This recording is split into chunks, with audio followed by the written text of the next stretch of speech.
Bismillah ar-Rahman ar-Rahim. Assalamu alaikum wa rahmatullah wa barakatuh. This is Dr. Halimah again, and today's lecture is number 5.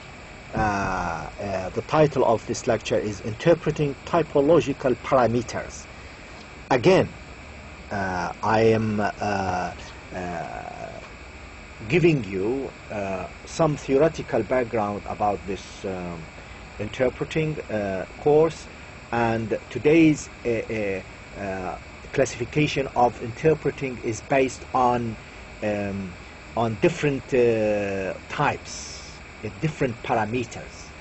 And by the end of this course, by the end of this lecture, you should be able to identify a systematic inventory of types and subtypes of interpreting, such as language modality and working mode and directionality and use of technology and professional status.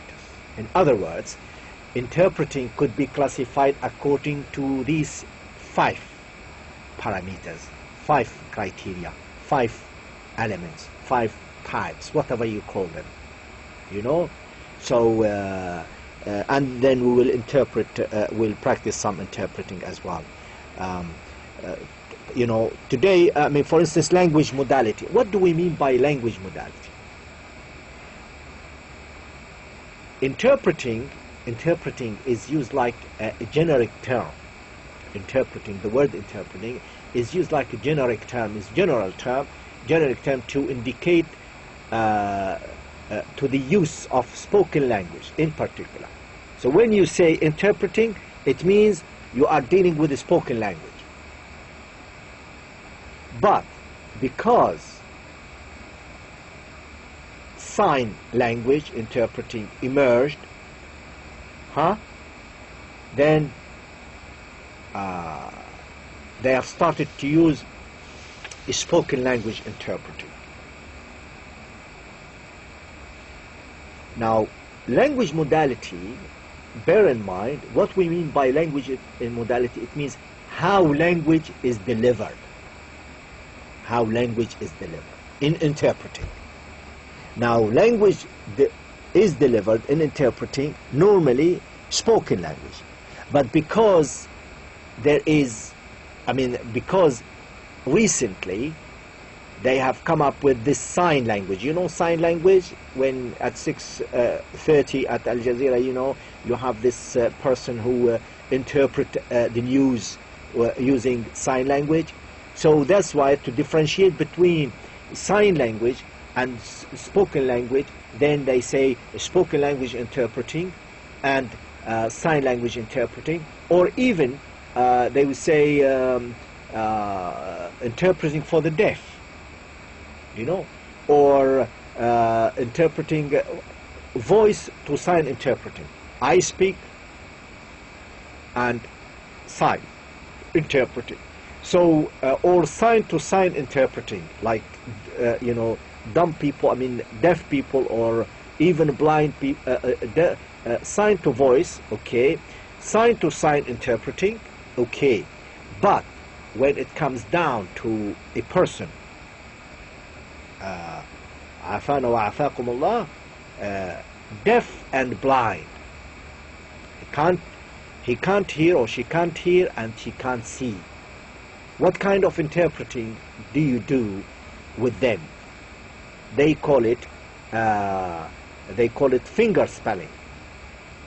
You know, so they put they use their hands finger to interpret. So it's called sometimes tactile interpreting. Tactile interpreting means touching. You know, so.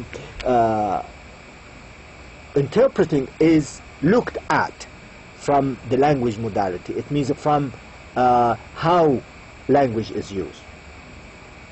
Language is used with spoken language or sign language, or even a language for the deaf and the blind. So this is what we mean by modality. You as an interpreter, you have to understand, are you interpreting for the deaf or for the blind, or what what are you doing? Are you interpreting to the to normal people? So you need to take into account what kind of language modality you are using. All right, this is related to language modality. Another parameter, another criteria, we have working mode. Working mode. What we mean by working mode,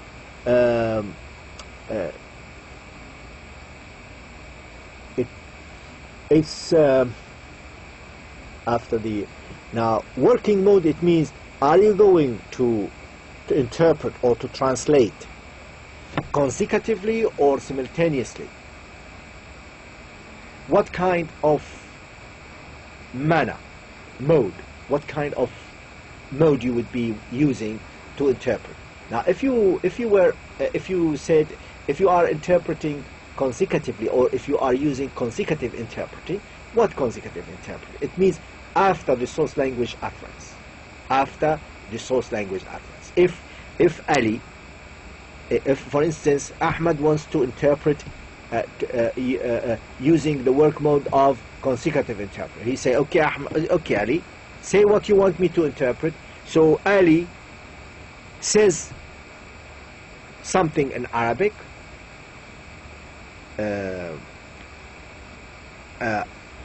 says something. أنا أتمتع في محاضرة الترجمة التتابعية. Okay, now this is consecutive interpreting. Then I have to take notes. But when he is talking, he might be talking to 5 minutes. Then I take notes and say, okay, audience, or okay, John, look, Ali enjoys consecutive interpreting course, and blah blah blah blah blah blah blah blah blah. You know, this is consecutive. He is using the mode of consecutive interpreting. But if you want to say to me, okay, I want to use simultaneous, I want to translate simultaneous, then in this case, you know, simultaneous translation or simultaneous interpreting, it happens, or it takes place as the source language text is being presented. Ali says, أنني أتمتع في أنني أتمتع بدراسة الترجمة الفورية. I enjoy studying consecutive translation، لكنني أجد صعوبة بعض الشيء عندما أريد أن أترجم ترجمة فورية. But I find something difficult about it, especially when I translate simultaneously. هل هناك من حل لمثل هذه المشكلة? Is there any solution for such a problem? Then someone else, I think you need to focus more. أعتقد عليك أن تركز أكثر. And you have to do a lot of practice so that you get used to it. وعليك أن تمارس كثيرا بحيث أن تعتاد على ذلك. This interaction gives you an example of simultaneous translation. And this is the working mode. This is the manner. How you are working mode means the manner you give the interpreter. Okay? If it is consecutive, all right. You need to wait until the speaker finishes his utterance or speech, and then you translate or interpret.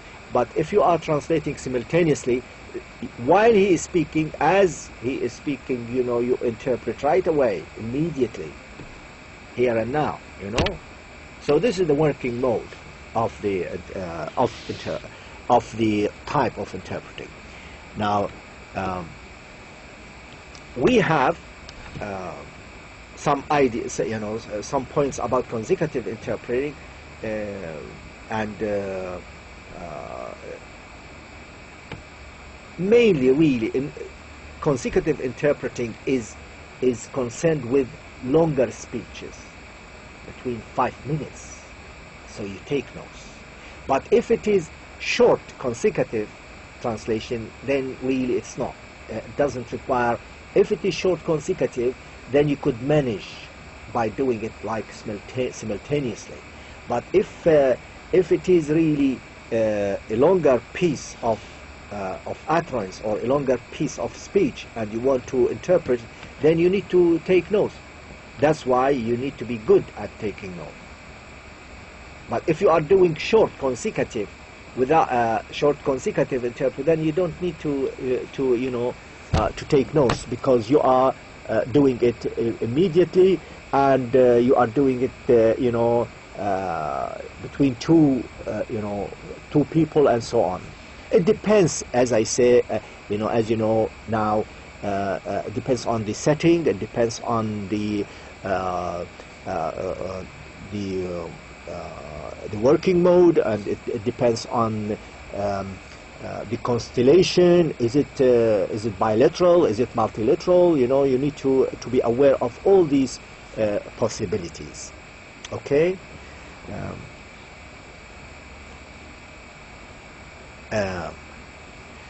Another type of interpreting, which is called, this belongs to, we are still talking about the working mode. Working mode is the manner, the interpreting, in which interpreting takes place. Is it consecutive? Is it simultaneous?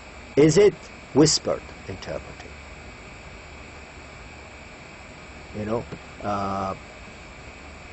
Can she provide attention? Whispered interpreting. Whispered interpreting, it's just like you sit between two people, and you listen and you whisper in the person's ears. So this takes place normally between either high-ranking people like presidents or queens and kings, or it could take place in a hospital where you cannot really speak loudly. You cannot really, because you might hurt the people in the hospital. So people tend to use whispered or whispering interpreting.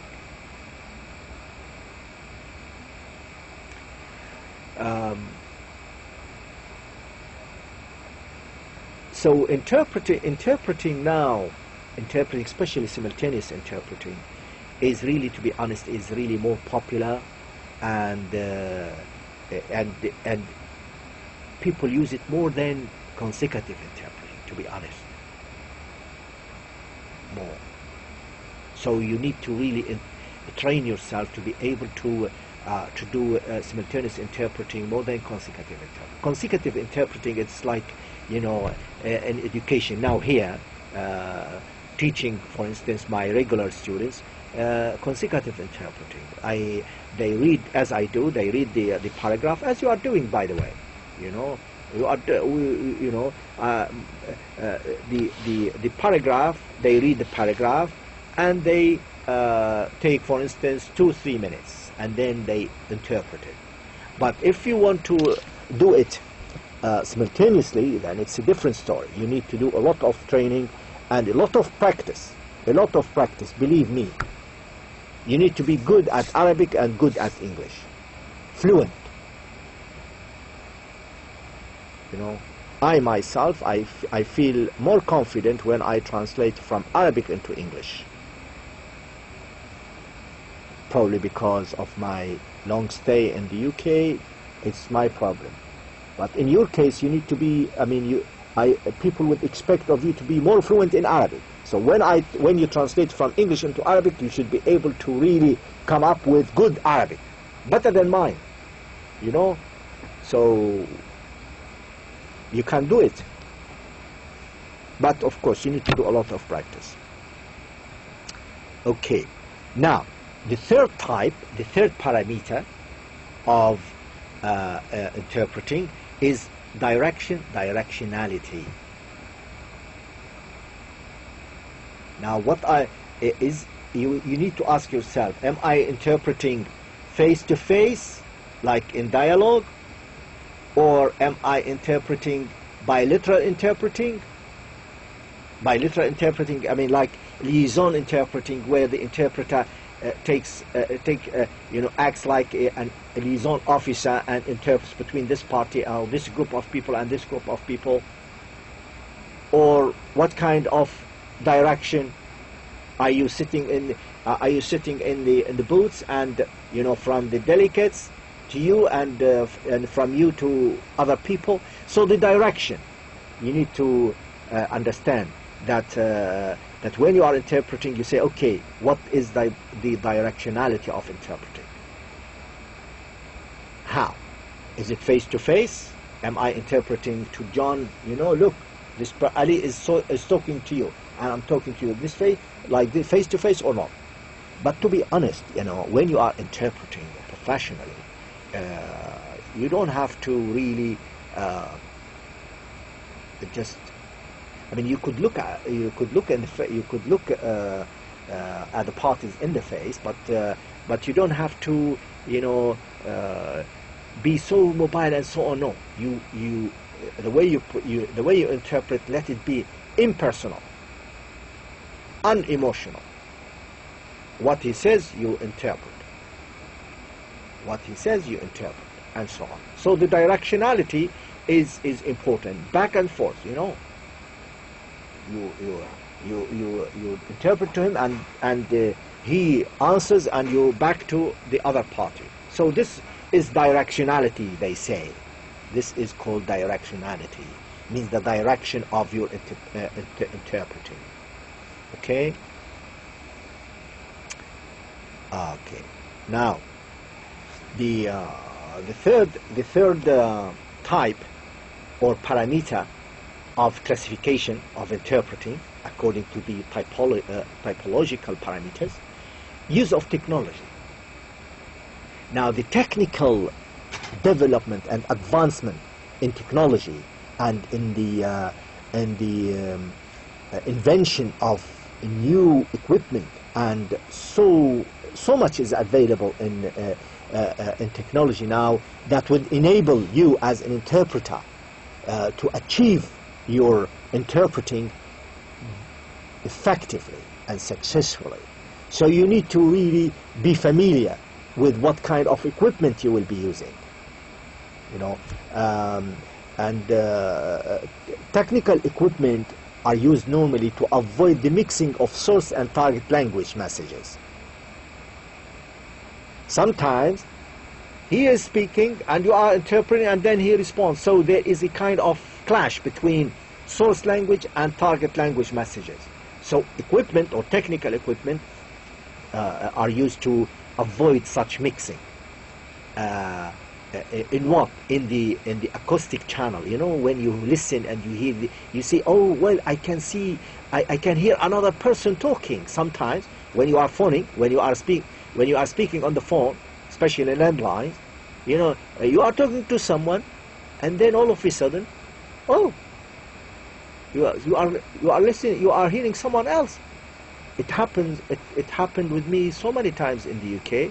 Believe me, I would listen to a conversation on the other line, and I'm talking to someone in the other part of the world. So this kind of clash or mixing causes a problem in understanding the messages. So you need, well, in my case, I had to hang up and then do it again. So this is the role of technical equipment interpreting. And technical equipment are used normally in remote interpreting or audiovisual. Now imagine for instance, in our meetings here at the university, we use audio, video conferencing, which is really good. Remote interpreting. I mean, if I want, for instance, to hold a meeting, and you want to listen to, for instance, what's going on, then you just we video conference you, and then we can link you with us, and you can listen to our discussion, and an interpreter will be interpreting what's going on. You will understand the message. So by the good offices of what? Of technical equipment. So the use of technology in interpreting is paramount, is really common now, very common. And without it, your job, especially when you are doing it from a distance, or on over the phone, you know, it wouldn't get really through effectively.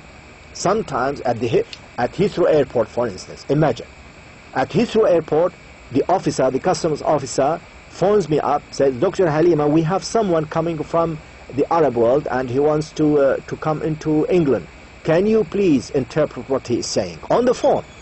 Now, the Arabic speaking person speaks, I listen to him and I interpret to the police or to the customs officer. This kind of, they call it over the phone interpreting. Again, without technical equipment you can't do it. Okay? Now, professional status, another type. Professional status, you need to differentiate between what is professional and what is really lay interpreting. I mean, the level of skills, and expertise a professional interpreter require are huge. You know, a professional interpreter requires different types of expertise, experience, skills, linguistic ability, social competence, grammatical competence, communicative competence. So much is required by a professional interpreter. Whereas, if you want to act as a natural interpreter or a lay person interpreter, then it's a different story. You know, you are not the professional. You do it just whenever it is necessary or whenever the opportunity arises. You know, you need to differentiate. So that's why they classify interpreting according to the professionality, or are you professional interpreter, or just any person who speaks English, he becomes an interpreter? No, it doesn't work like this in interpreting. Especially, you know, if you want to really categorize yourself as as a professional interpreter. Okay. So we have talked so far about the the typological parameters. We talked about language modality. We talked about the working mode. We talked about directionality. We talked about the use of technology, and now we have talked as well about professional status. Based on this, now we can look at this exercise. If you want, for instance, to go ahead and try and interpret it, would be great. I mean, now you can do it, and when you interpret, really. Don't worry about making mistakes, but just go ahead and interpret it. Read it and interpret. An Alabama woman said Friday she fell asleep on the couch and didn't realize a tornado had ripped off part of her roof and damaged most of the home until firefighters and neighbors came to check on her. Now this is saying it quick, but if you want me to interpret it,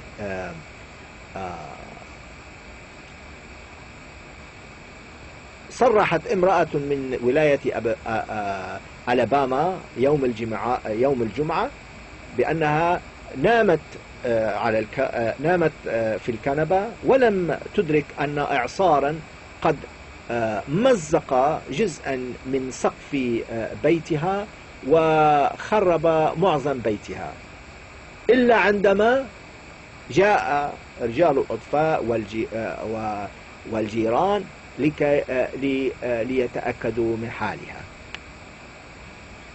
This is quick. This is interpreting. You know. Now from Arabic, interpret the following into English. سأل أحد التلاميذ معلمه الحكيم من كان معلمك أيها المعلم. One of the students asked his wise teacher, who was your teacher? أجاب المعلم. The teacher answered. بل قل المئات من المعلمين. Well, say hundreds of teachers. وإن كان لي أن أسميهم جميعا فسوف يستغرق ذلك شهورا عديدة وربما سنوات. If I want to mention the names of my teachers, this would take really months and probably years. التلميذ the student. ولكن but ألم يكن لبعضهم تأثيرا عليك أكبر من الآخرين. But aren't there teachers who had more effect on you than others? Now you understand my interpreting. Is it okay? Is it not? So this is just an example of how you do interpret from and into English or Arabic. I mean, again, I have given you a lot of exercises for you to practice, because really you need to do a lot of practice in interpreting if you want to become an interpreter, and from Arabic into English and so on. I would like to thank you very much, and I hope that you understand my lecture, and I hope that you can follow it, and please study it, not because you want to pass the exam, just because you know, you want to learn and do interpret. Thank you very much indeed, and I wish you all the best, and see you next week inshallah. Thank you. Bye bye.